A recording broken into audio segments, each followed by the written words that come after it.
अस्सलाम वालेकुम। अफ़गान महाजरीन जो 1980 में हिजरत करके पाकिस्तान आए थे, आज उनकी वापसी का सिलसिला जारी है। ये एक बहुत बड़ी हिजरत थी और उतना ही बड़ा इनखला होने जा रहा है। आज की इस वीडियो में हम बात करेंगे अफ़गान महाजरीन पाकिस्तान क्यों आए, पाकिस्तान पे इस माइग्रेशन का इम्पैक्ट कैसा रहा, अब उन्हें वापस क्यों भेजा जा रहा है और इसके क्या इम्पैक्ट्स हो सकते हैं। इस वीडियो को एंड तक देखिएगा ताकि आप वो सब जान सकें जो बीइंग अ पाकिस्तानी आपके लिए जानना ज़रूरी है। अफगानिस्तान जो 1970 की दिहाई में सिविल वार और क्रिमिनल्स का गढ़ बन चुका था, ये नहीं जानता था कि ये कत्ल गारत और लाकानूनियत उनका पीछा 21वीं सदी में भी नहीं छोड़ेगी।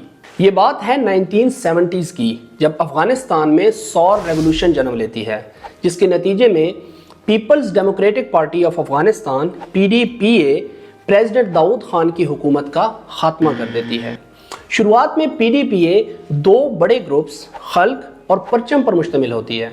खल्क को नूर मोहम्मद तरकई और हफीजुल्लाह अमीन लीड कर रहे थे, वहीं परचम को बबरक करमाल लीड कर रहे थे। PDPA की कामयाबी के बाद 30 अप्रैल 1978 को नूर मोहम्मद तरकई अफगानिस्तान के प्रेसिडेंट बन जाते हैं। PDPA एक कम्युनिस्ट सोच रखने वाली सोवियत हमख्याल जमात थी और इसी वजह से उनको सोवियत यूनियन की हिमायत भी हासिल थी।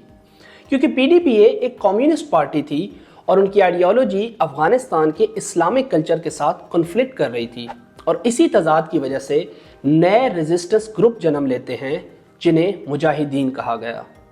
PDPA की हुकूमत शुरू होने के कुछ अरसा बाद खल्क ग्रुप के दोनों बड़े लीडर्स में इख्तलाफात इस हद तक बढ़ जाते हैं कि 8 अक्टूबर 1979 को हफीजुल्लाह अमीन प्रेसिडेंट नूर मोहम्मद तरकई को कत्ल करवाकर खुद अफगानिस्तान के सदर बन जाते हैं। हफीजुल्लाह अमीन के इस कदम से सोवियत्स को ये लगने लगता है कि वो अफगानिस्तान पर अपना कंट्रोल खो देंगे, and they decided to invade Afghanistan. आखिरकार 27 दिसंबर 1979 को सोवियत स्पेशल फोर्सेस काबुल के सदारती महल पर हमला करती हैं, जिसके नतीजे में नए प्रेसिडेंट हफीजुल्लाह अमीन मारे जाते हैं और यूं बबरक करमाल जो परचम ग्रुप के लीडर थे, उनको अफगानिस्तान का नया प्रेसिडेंट नामजद कर दिया जाता है।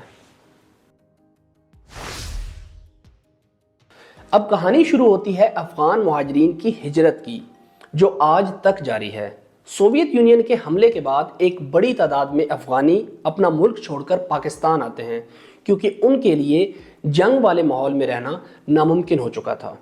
ये आखिरी बार नहीं था कि अफगानी लोग अपना मुल्क छोड़कर पाकिस्तान आ रहे थे, बल्कि ये सिलसिला उसके बाद भी जारी रहा।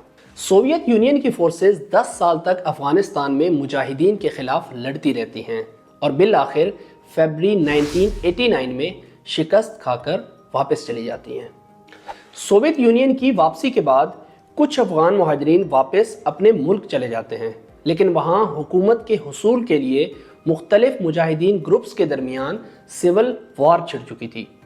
ये जंग तकरीबन 3 साल तक जारी रही और बिल आखिर एक ग्रुप मुल्ला मोहम्मद उमर की क़यादत में अमन कायम करने में कामयाब हो जाता है।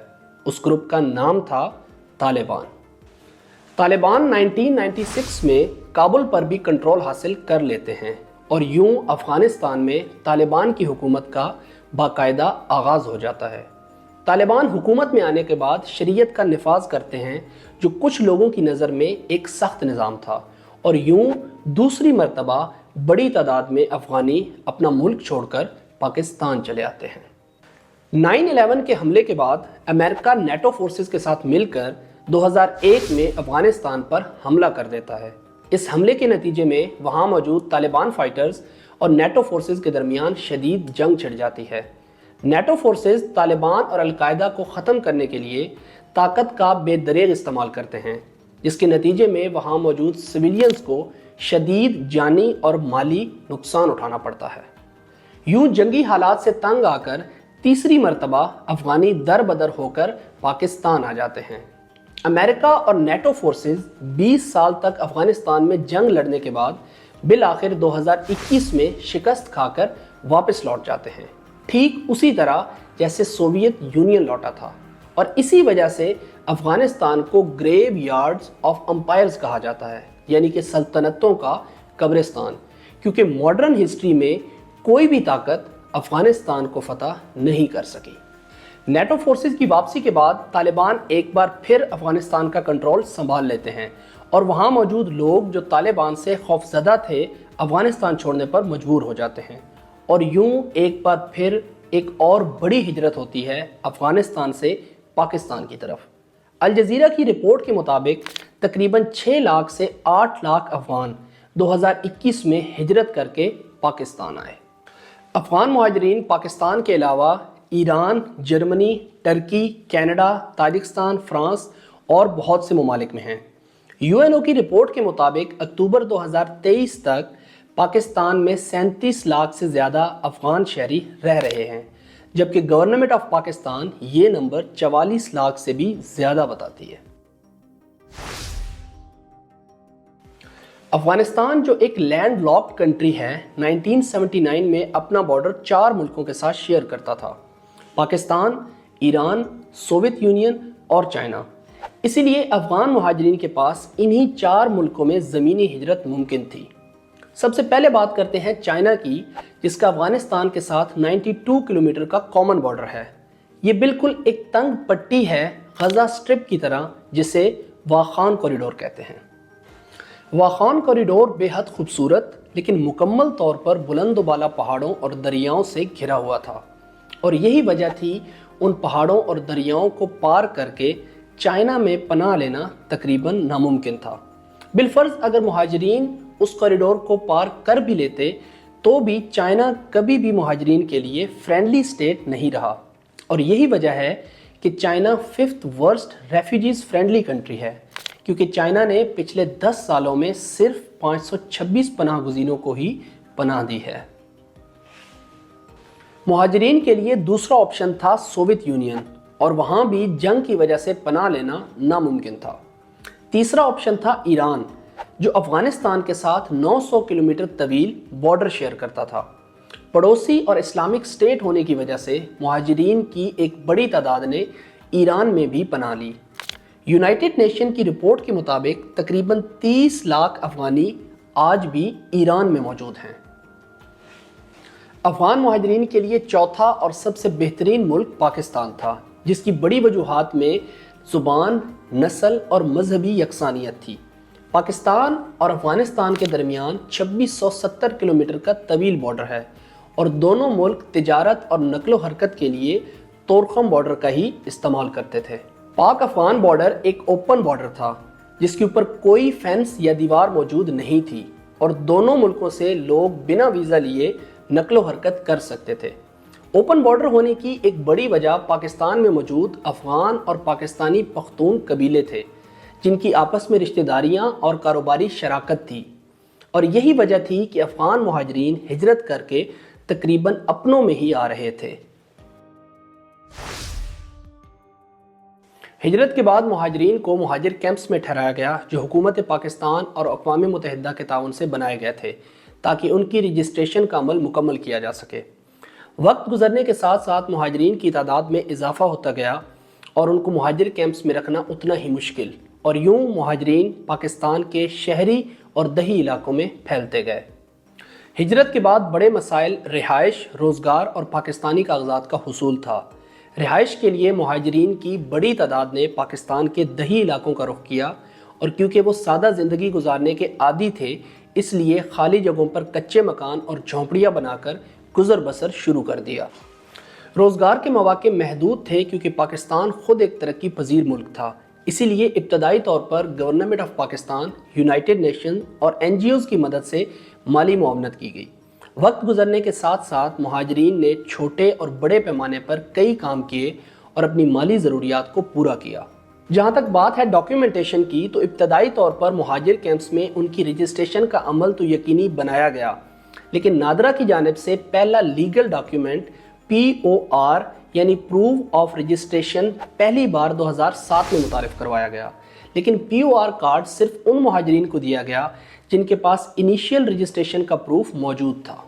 لیکن وہ مہاجرین جن کے پاس انیشیل رجسٹریشن کا کوئی پروف موجود نہیں تھا، ان کو Afghan citizen card ACC NADRA کی جانب سے 2017 میں ایشو کیا گیا۔ اب यहाँ सवाल उठता है उन बच्चों का क्या जो पैदा ही पाकिस्तान में हुए, क्या उनको नेशनैलिटी मिली? And the answer is no. According to interior ministry of Pakistan press release, सिर्फ वो लोग पाकिस्तानी नेशनल्स हैं जो सिटीज़न एक्ट 1951 से पहले पाकिस्तान आ चुके थे।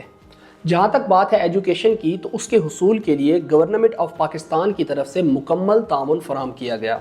यहाँ तक कि हायर एजुकेशन के लिए रिज़र्व सीट्स भी रखी गई। वक्त के साथ साथ मुहाजिरीन पाकिस्तानी कम्युनिटी का हिस्सा बनते गए, यहाँ तक कि एजुकेशन, बिजनेस और स्पोर्ट्स में नुमायां नाम भी बना लिया।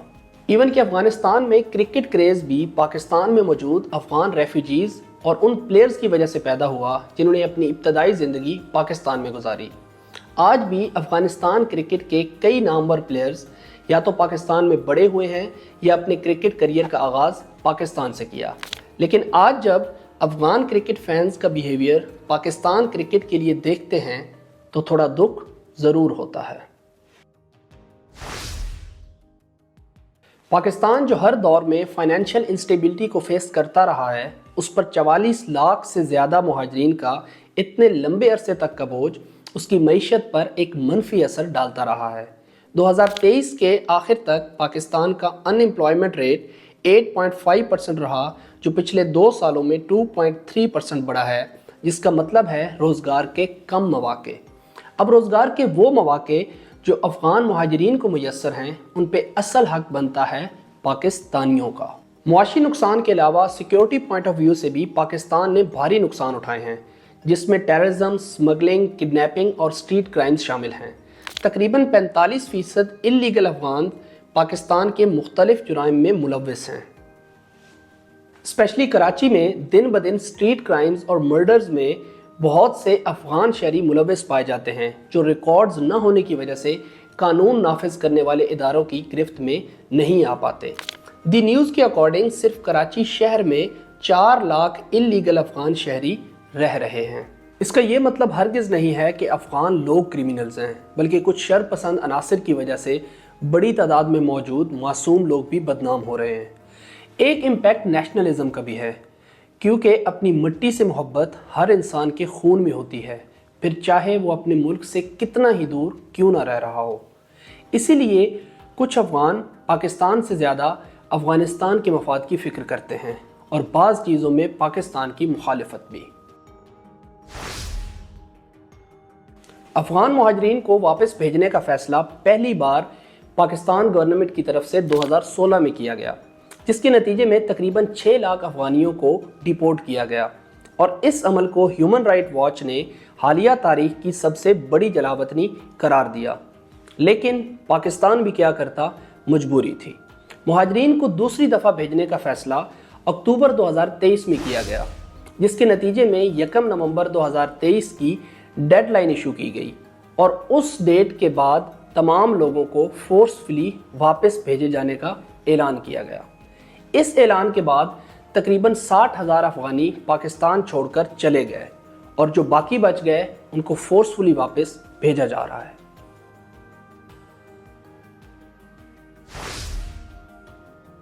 जलावतनी के इस अमल के बाद अफ़गान गवर्नमेंट अपने ही शहरियों को वापस लेने में खुश नज़र नहीं आ रही। हत्ता कि अफ़गानिस्तान के डेप्यूटी फॉरेन मिनिस्टर ने पाकिस्तान को धमकी देते हुए कहा कि अफ़गानियों को मजबूर ना करो, वरना हमारे रिएक्शन के बारे में पूरी दुनिया जानती है। जब हम रिएक्ट करते हैं तो वो तारीख़ में दर्ज हो जाता है।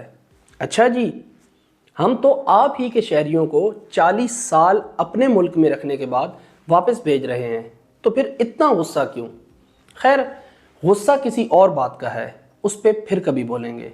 फ़िलहाल हमारी तमाम हमदर्दियाँ अफ़गान मुहाजिरीन के साथ हैं जो दर बदर फिर रहे हैं।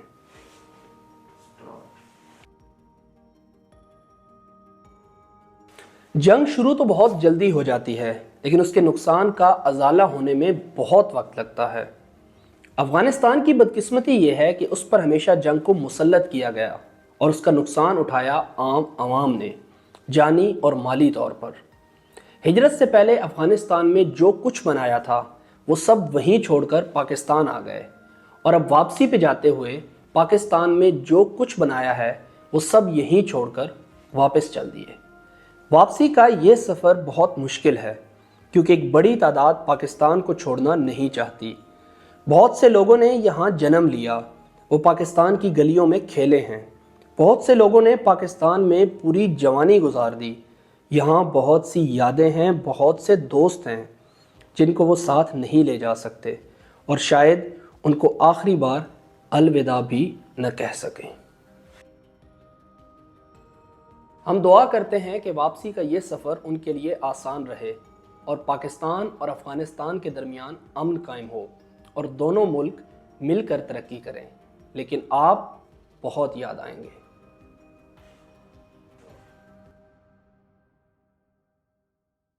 اگر آپ کو ہمارا کنٹینٹ اچھا لگا ہو تو ویڈیو کو لائک اور چینل کو سبسکرائب کر لیں، کیونکہ آپ کی ایک کلک ہمارے لیے موٹیویشن کا باعث بن سکتی ہے۔ اگلی ویڈیو تک کے لیے آصف لق کو اجازت دیجیے۔ اللہ نے کے بعد۔